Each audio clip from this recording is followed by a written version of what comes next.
Hello दोस्तों, जय महाकाल की जय श्री राम। दोस्तों देखिए, मेरे पीछे जो सूर्य देवता हैं वो इस समय अस्त होने वाले हैं और मैं आज आपको ऐसी खबर सुनाने जा रहा हूं कि जिसको सुनने के बाद हर भारतीय का सीना गर्व से फूल जाएगा और उसके मुंह से निकलेगा जय हिंद जय भारत। तो आज डेट है दोस्तों 17 अक्टूबर 2025। इस डेट को हमेशा इतिहास में लिखा जाएगा। क्यों? क्योंकि आज हमारे रक्षा मंत्री नासिक पहुंच रहे हैं, राजनाथ सिंह, और हमारा पहला तेजस MK1, जी हाँ, तेजस MK1 फाइटर जेट अब से थोड़ी देर में उड़ान भरने वाला है। और ये इतना खतरनाक विमान है दोस्तों, इसके बारे में बताता हूँ। वो हमारा पहला तेजस MK1, इससे पहले हमने तेजस बनाए थे जो ट्रेनर भी थे और वो तेजस था। ये तेजस MK1 जहाज है और इस फाइटर जेट के बनने के बाद पाकिस्तान और चाइना में भूकंप है। जी हाँ, घबराए हुए हैं वो। क्यों? क्योंकि ये अपने आप में एक चलता हुआ उड़ता हुआ बाज है। जब ये शिकार करेगा तो अपने दुश्मन को पता नहीं लगने देगा। तो दोस्तों, इसकी मैं कुछ खासियतें जो मैंने रिसर्च करी है उसको मैं आपको बताता हूँ। तो और हाँ, जय हिंद और जय भारत रुकना नहीं चाहिए आज हमारे लिए। दोस्तों, आत्मनिर्भर होना कितनी बड़ी चीज होती है। जब एक युद्ध की स्थिति होती है तो हर देश ब्लैकमेल करता है, आप दुनिया को जानते हैं। इसीलिए प्रधानमंत्री नरेंद्र मोदी जी के नेतृत्व में, सशक्त नेतृत्व में भारत आत्मनिर्भर की दिशा में प्रयास कर रहा था और यहाँ पर भारत अपने फाइटर जेट को बनाना चाहता था और दुनिया हंसी उड़ाती। जी हाँ, यही चाइना हमारी सबसे ज्यादा हंसी उड़ाता था, बोलता था कि भारत को फाइटर जेट बनाने में दोस्तों कम से कम 30 से 40 साल लगेंगे। लेकिन हमने इस लक्ष्य को बहुत पहले पूरा कर लिया और देखिए, तेजस MK1 की 83 विमान एयरफोर्स को डिलीवरी करने और 97 का गवर्नमेंट ने ऑर्डर दे दिया। इससे हमारी घरेलू इंडस्ट्री को बढ़ावा मिलेगा और सबसे बड़ी चीज, हम आत्मनिर्भर होंगे। तो तेजस MK1 जो जहाज है दोस्तों, इसके अंदर इंजन लगा हुआ है अमेरिका की जी कंपनी 404 जी, ये इंजन है। और ये जो जहाज है ये 4 पॉइंट का ये चौथी पीढ़ी का ये जहाज है। और इसकी सबसे बड़ी खासियत है जो इसको विशेष बनाती है वो है इसकी रेंज। जी हाँ, इसकी रेंज है 3000 किलोमीटर तक ये जा सकता है। यानी कि अगर ये अंबाला से उड़ता है तो पूरा पाकिस्तान इसकी जद में होगा और तिब्बत इसकी रेंज में होगा।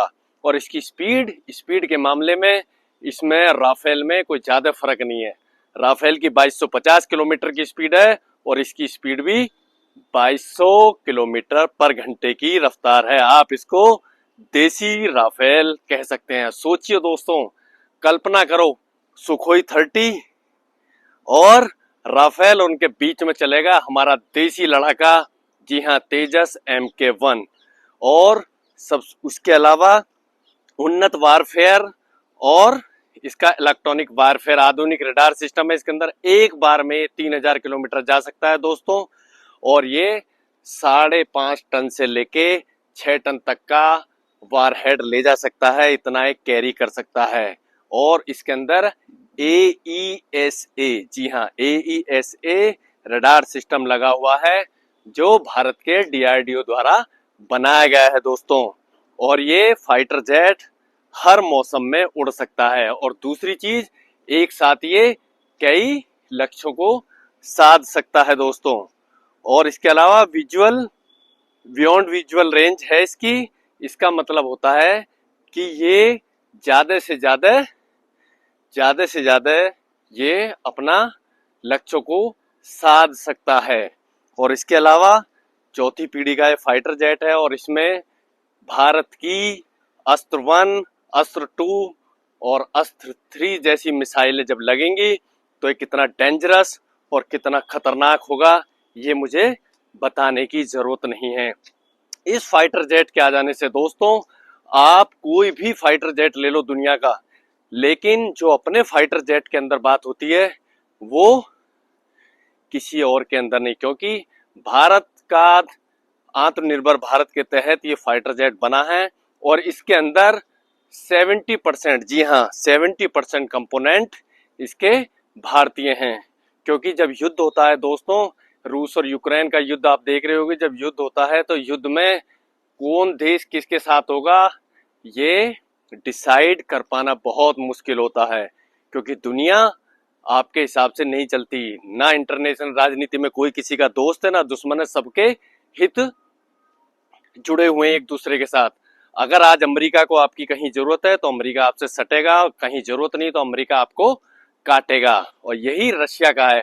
आज रशिया यूक्रेन वार को 6 साल हो गए चलते चलते, लेकिन यूक्रेन को पूरे नाटो यूरोप ने बर्बाद कर दिया और पैसे दे दे के उसको भिखारी बना दिया, लेकिन रशिया के हाथों से उसको कोई बचा नहीं सका। तो ये बहुत बड़ी बात है दोस्तों। तो भारत का तेजस MK1 एक बार फिर सुन लीजिए, 17 अक्टूबर 2025 का दिन इतिहास में हमेशा लिखा जाएगा। 83 तेजस MK1 की डिलीवरी करने और 97 का ऑर्डर और दिया है। दोस्तों हमें दोनों फ्रंट पर लड़ना होता है, हमें जिहादी पाकिस्तान को भी ठोकना है और चाइना को भी। इसलिए हमारी जो स्क्वाड्रन है वो 42 की पहले थी रिक्वायरमेंट, और आज अगर देखा जाए तो हमारे पास 31 स्क्वाड्रन है। तो स्क्वाड्रन हमारी तेजी से घटती जा रही है, ये उसको भी पूरा करेगा। 83 और 197 में लगभग हो गए आपके 180 के आसपास, यानी कि 10 स्क्वाड्रन की पूर्ति ये करेगा। और इसके अलावा 113 से 14 गवर्नमेंट राफेल, जी हाँ राफेल आसमान का बादशाह, उसकी गवर्नमेंट डील कर रही है, गवर्नमेंट टू गवर्नमेंट 113 जहाज वो आ जाएंगे। और इसके अलावा फिफ्थ जनरेशन का हमारा रशिया का Su-57 भी गवर्नमेंट 140 के करीब ले आएगी। तो ये संख्या हमारी पहुंच जाएगी लगभग 52 या 55 स्क्वाड्रन के, क्योंकि हमको दोनों फ्रंट पर लड़ने के लिए वायुसेना को कम से कम 55 से 60 स्क्वाड्रन चाहिए। और एक स्क्वाड्रन के अंदर दोस्तों 18 से 20 जहाज होते हैं। तो ये खबर सुनने के बाद यार कम से कम जय हिंद और जय भारत नहीं रुकना चाहिए। हमारी अपनी ताकत दुनिया देखेगी और पूरी दुनिया ये कहेगी वाह क्या बात है। और एक भारतीय होने के नाते मुझे आज बहुत खुशी हो रही है कि हमारा तेजस MK1 रोल आउट हो गया। इसको रोकने के लिए पूरी दुनिया ने प्रॉब्लम क्रिएट करी। अमेरिका इंजन देने में आनाकानी कर रहा था, लेकिन जब भारतीय गवर्नमेंट ने डंडा किया और उनके बड़े बड़े ऑर्डर को गवर्नमेंट ने कैंसिल कर दिया, तो अमेरिका को समझ में आ गया है नया भारत है, हम झुक नहीं सकते भाई, हम झुक नहीं सकते, हम पूरी दुनिया को झुकाने का क्षमता रखते हैं। और रही बात इंजन की, इंजन भी भारत बहुत जल्द बनाने वाला है। और हाँ, इसके साथ एक और खुशखबरी देता हूँ, एम का, जी हाँ एम का विमान भारत का बहुत जल्द बनेगा। उसका इंजन फ्रांस की कंपनी साफरान के साथ मिलकर भारत में बनेगा। उसका 100% TOT होगा, यानी ट्रांसफर ऑफ टेक्नोलॉजी, और वो उसका राइट हमारे पास होगा। तो वो हमारा 2030 तक इंजन आ जाएगा। उसके बाद जब हमारा एम का उड़ेगा तो धरती पर, मैं आपको विश्वास दिलाता हूँ, इस धरती पर कोई ऐसा विमान नहीं होगा जो एम का को टक्कर दे सके, क्योंकि वो रफ्तार में F-35 और इलेक्ट्रॉनिक्स वारफेयर उसका F-22 और उसकी ताकत Su-57, दुनिया के सारे 5th जनरेशन के जहाजों का वो बाप होगा फाइटर जेट का। तो दोस्तों ये वीडियो आपको कैसी लगती है, मैंने आपको बताया है एक बार फिर, तेजस MK1 अभी नरेंद्र राजनाथ जी उसको दिखाएंगे झंडी और वो फ्लाइंग करने वाला है। ये वीडियो मैंने इसलिए पहले ही बनाई है। तो जय हिंद और जय भारत, रुकना नहीं चाहिए दोस्तों। और एक भारतीय होने के नाते मुझे बहुत खुशी है, आत्मनिर्भर के तहत मैं गवर्नमेंट को ऑफ इंडिया को बधाई देता हूं। प्रधानमंत्री नरेंद्र मोदी जी के सशक्त नेतृत्व में हमारा देश सही दिशा में आगे बढ़ रहा है।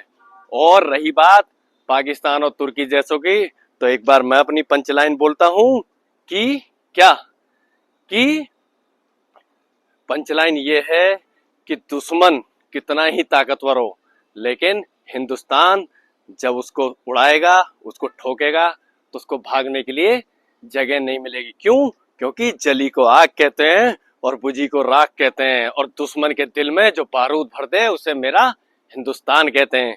तो दोस्तों लाइक्स और शेयर करें वीडियो को, और ज्यादा से ज्यादा लोगों को सब्सक्राइब करें। और हाँ, कम से कम मेरे चैनल पर सिर्फ वही लोग आए जो अपने देश से, हिंदुस्तान से प्यार करते हैं, चाहे वो किसी भी धर्म के हों।